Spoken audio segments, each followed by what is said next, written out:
Okay, we know natural climate solutions or nature-based climate solutions basically mean that we are using natural processes like agriculture. Well, I don't know if it's natural, it's human activity, but can we use that to sequester additional carbon? So use methods that actually reduce emissions, enhance sinks, and so on. So here is a nice paper that talks about, sorry about that, priority science can accelerate agroforestry as a natural climate solution. We've talked about agroforestry before, but this is a nice paper that makes some additional points I'm going to run through. Not sure if I'll finish it in one podcast, but doesn't matter. The expansion of agroforestry could provide substantial climate change mitigation up to 0.31 petagram carbon per year. This is an estimate. If, under ideal conditions, this is the potential. And remember, right now we are about 10 petagram carbon per year in terms of total emissions, comparable to other prominent natural climate solutions such as reforestation, and there are lots of discussions to be had about that. Yet climate-focused agroforestry efforts grapple with ambiguity about which agroforestry actions provide mitigation, uncertainty about the magnitude of that mitigation, and inability to reliably track progress. So if you pay a farmer to do agroforestry and say, show me how much additional carbon you sequestered, that means you would have done something, let's say planting trees in your farm that sequesters some carbon, but you are putting in more trees, you are following agroforestry methods carefully for long enough time to show that you're putting in more carbon than just doing farming and something like that. So additionality is one of the constraints that always is used as a way to decide how much to pay someone for these so-called clean development mechanisms, if this process still exists under the UNFCCC or not clear. So in this perspective, we define agroforestry as a natural climate solution, discuss current understanding of the controls on farm scale mitigation potential, and highlight recent innovation on emergent high resolution remote sensing methods to enable detection, measurement, and monitoring. We also assess the status of agroforestry in the context of global climate ambitions, highlighting regions of underappreciated expansion opportunity and identifying priorities for policy and praxis, which is, of course, implementing in practice. But if we want to be sure about the formal definition, we can say here, what is praxis? And now AI answer shows up first, which is a new thing from Google. Praxis is a process of putting a theory, skill, or lesson into practice. It can also refer to the act of applying, exercising, or practicing ideas. So agroforestry, the incorporation and maintenance of trees in agricultural landscapes, is a broad term encompassing a diversity of indigenous, traditional, and modern farming practices. Lots of explanations, and you can think about this also as natural climate solutions, because from a climate change perspective, a key benefit of agroforestry is to increase or protect carbon storage on agricultural land. So we can do this without reducing food and fiber production or eroding biodiversity. There are additional advantages of increasing soil carbon, soil nutrient uptake, soil moisture retention, groundwater recharge, increasing crop yields, and so on and so forth. So you always want to understand, if ideally you looked across the world and said everybody started doing agroforestry, what is the potential for additional carbon sequestration? Okay. So here the idea is to answer 4 key questions. What is agroforestry natural climate solutions? How well do we understand its mitigation potential, and how can that be improved? The mitigation potential. How can agroforestry locations and practices be mapped, and how can its extent and carbon density be monitored? What other information and incentives will be best will best support agroforestry adoption and expansion. Just because it's a good idea, it's a mitigation potential, and it's a natural climate solution, doesn't mean every farmer is going to go and do it. So you need to incentivize it somehow. Paying them for this additional carbon sequestration is one way, which was what was already approved under even FCCC as clean development mechanism. Lots of countries in Africa did it. I think Asia also got paid. China for sure did, and so on. So defining agroforestry as a natural climate solution. Agroforestry is a land use, obviously, typically defined on the basis of management practices, species composition, or other agroecological characteristics. By contrast, an NCS is a land use change defined by the ability to mitigate climate change without decreasing food security or biodiversity. So there are subtle differences. So agroforestry natural climate solution is then defined as the intentional establishment, increase, or maintenance of trees in agricultural landscapes, providing additional net carbon storage against a business as usual baseline without causing net reduction of current food and fiber production or negative impacts on biodiversity. Very formal definition, and if practiced appropriately, that's exactly what it should do. Okay, so here is a schematic infographic, you can say. No existing agroforestry, so baseline has to be established if you want to track land use change and carbon outcomes of whether agroforestry is a natural climate solution or not.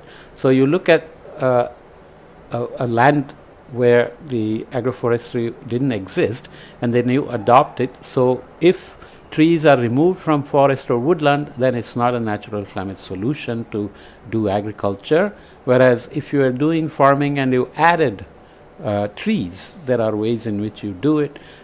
Trees established on agricultural or degraded land will make it a natural climate solution. Here you can also have trees established on non-forest native habitat, so you are going to change the biodiversity, let's say, including the animals and birds and other insects, everybody that relies on that natural biodiversity. So you're changing land use to move towards agriculture, and you're putting some trees, but you have changed land in a way that is not natural, right?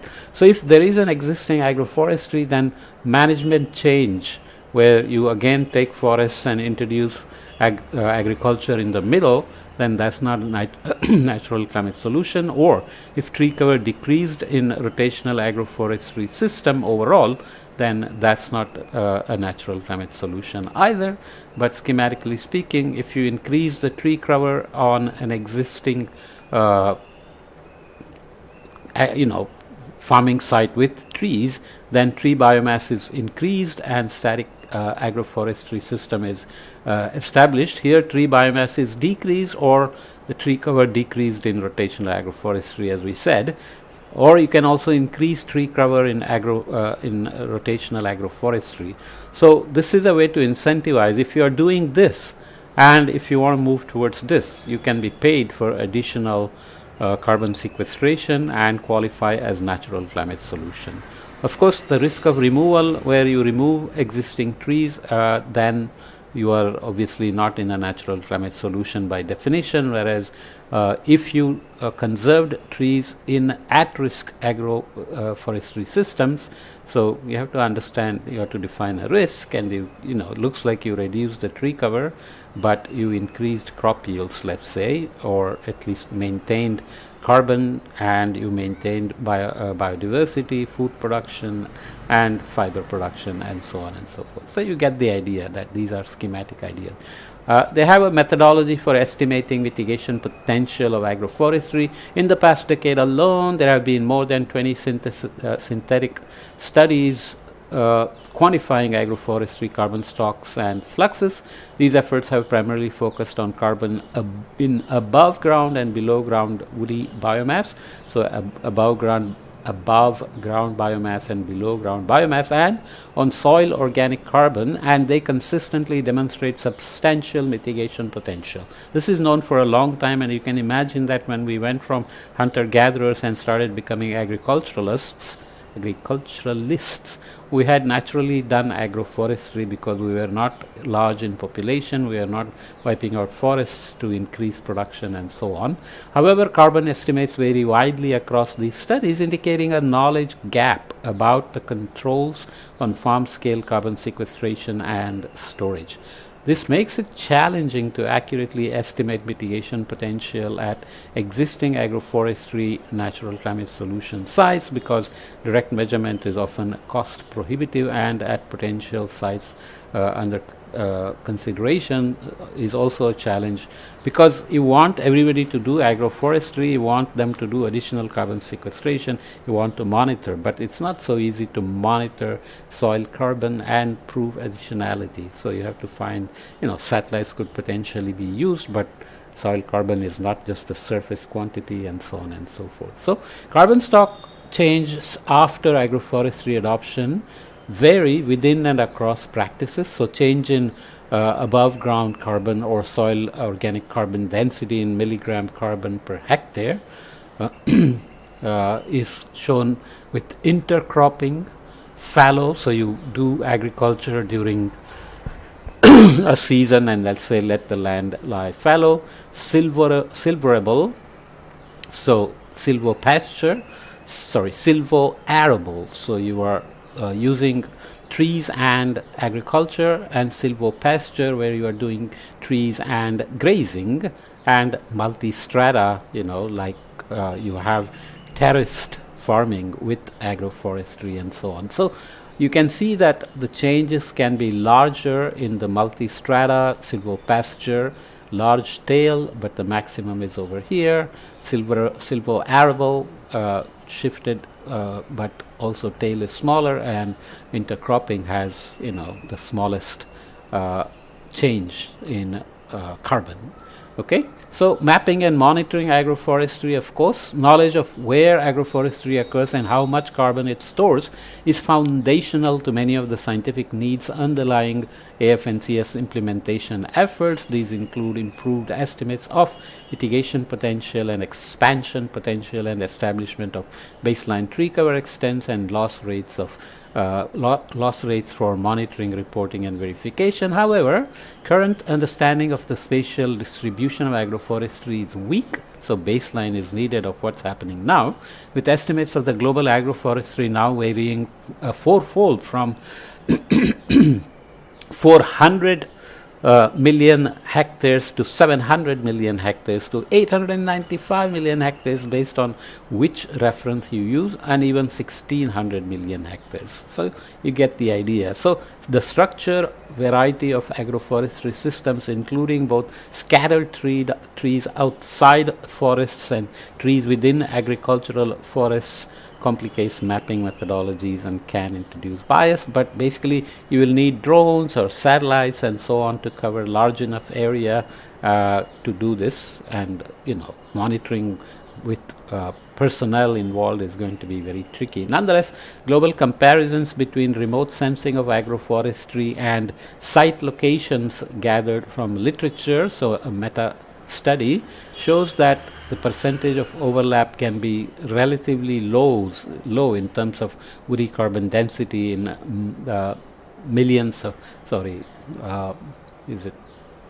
milligrams, megagrams carbon per hectare. Okay, so just the idea is to look at globally how you can do site locations gathered from literature, where local studies estimate these woody carbon densities and report them, and then you use satellites or drones and see that the overlaps are there, but the differences can be large.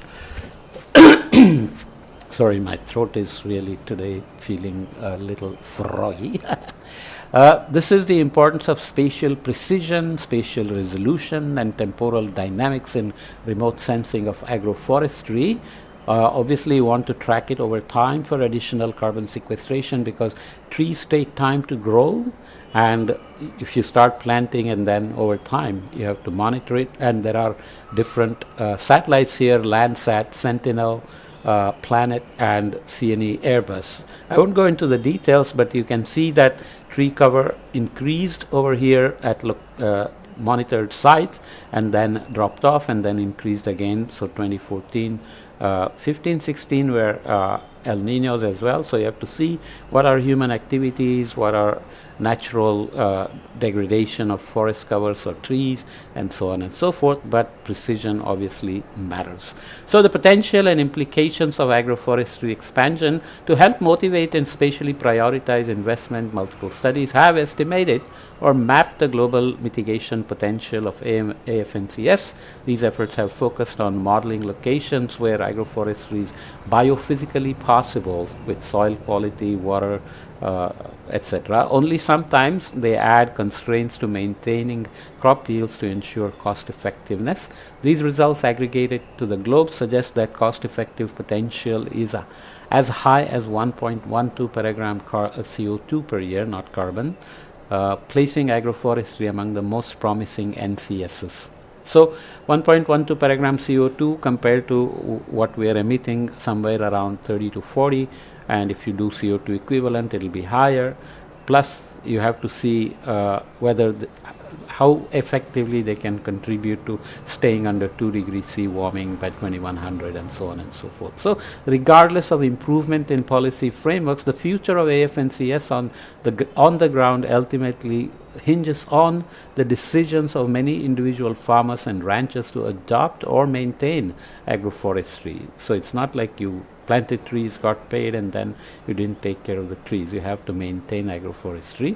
This in turn depends on local decision-making contexts that enable and incentivize agroforestry and minimize barriers. Governments and non-state actors wishing to promote AFNCS must continue developing research, policies, and programs to address the various barriers and enablers, including land tenure rights and security, access to technical knowledge and training, credit access and short-term funding, market development and access, and of course market failures and misaligned incentives. You don't want maladaptation or incentivize wrong things. From an NCS perspective, the fact that agroforestry climate mitigation is predominantly a public benefit rather than a private benefit to the farmer creates a market failure that can serve as a major barrier. Carbon markets and other payment schemes can help rectify this, transmuting public benefits into private ones. So you have to incentivize farmers who are taking a risk with agroforestry, especially as agricultural MRV protocols mature, monitoring, reporting, verification. However, many of the other potential agroforestry benefits may accrue to farmers directly and thus more directly influence their decisions, like increased soil carbon should give them increasing crop yields or at least not degrade soil health and crop yields. But these are long-term benefits, and knowing those as opposed to what would have happened without agroforestry is not so easy. Farmers, have to be just motivated to do it, but incentivized to do it as well. Enthusiasm about the many potential benefits of AFNCS is justified, but must be paired with recognition that the actual outcomes of agroforestry adoption are complex and context dependent and can impose important trade-offs. Realistic knowledge of outcomes is frequently lacking, but mechanistic modeling, meta-analysis, and local co-development of applied research will play important roles in generating the knowledge needed to inform farmers' decisions about whether and how to adopt agroforestry. Farmers' mental models are complicated. They're always dealing with risks, and you go and tell them to do more things, then you have to really convince them. And in India, when families become nuclearized with inheritance becoming smaller and smaller in terms of the land you own, putting tree on a little piece of land seems kind of not very attractive to farmers. But Can you have a community level agroforestry that tells them everybody will benefit by reduced evaporative loss and non-rainy season income from the trees like fodder and other things, and so on and so forth. So it's a complicated socio-economic problem as well, but we always keep a tunnel vision on carbon and mitigation, which can work if we incentivize them that they can benefit from it. So finally, this is the woody carbon density, various variations in current and potential additional agroforestry carbon storage. I won't read all of these details, but this is showing Africa, North America, Asia, Oceania, Central and South America, Europe, and basically you see that the Human Development Index versus the log of the average carbon density is negative. So if you reduce carbon density, then what does it mean here? Sorry, let's read carefully. Countries year 2000 log transformed average agricultural woody carbon density versus the year 2000 Human Development Index. While the relationship varies across continents, the overall relationship is negative and significant. With the trend, the countries are color coded by continents, styled by weather or not. They mention agroforestry in their nationally determined contributions and sized by modeled cumulative AFNCS mitigation potential by 2050. Countries in the 95th percentile of cumulative mitigation potential are labeled black, and so on and so forth. Essentially, there is a relation to HDI, but attribution becomes very difficult. If you say if you cut down forests, your overall development index, quality of life, standard of living goes down, you have to convince people to then go back and put trees and wait for the trees to recover the loss in HDI and so on. So finally, decades of research demonstrate agroforestry's potential to help mitigate climate change while also improving agricultural livelihoods and sustainability. However, an extensive and prioritized scientific effort is needed to transition AFNCS from potential to practice, synthesizing existing knowledge to elucidate the factors driving the climate outcomes of agroforestry actions is a first critical step. Simultaneously, improved reporting of carbon stocks and covariates can help further reduce the uncertainty of mitigation estimates. Improvements in remote sensing methods and in the quality and quantity of spatial data will enhance agroforestry mapping abilities, opening opportunities to develop more rigorous, replicable, and consistent MRV protocols. Finally, the successful expansion of AFNCS will depend on an outsized decentralized effort to incentivize agroforestry investment and remove barriers, not only in developing nations but also across all suitable agricultural lands. Agroforestry's greatest strength is its multifunctionality. Agroforestry not only has the potential to provide climate change mitigation, the focus of this perspective, but also can play a crucial role in a holistic systemic response to climate change, supporting adaptation and enhancing the resilience of the global food system while improving rural livelihoods. So I mentioned the fractioning of the land or fracturing of agricultural land in India or poor countries, but in the US on the other hand you can have huge tracts of agriculture with industrial production.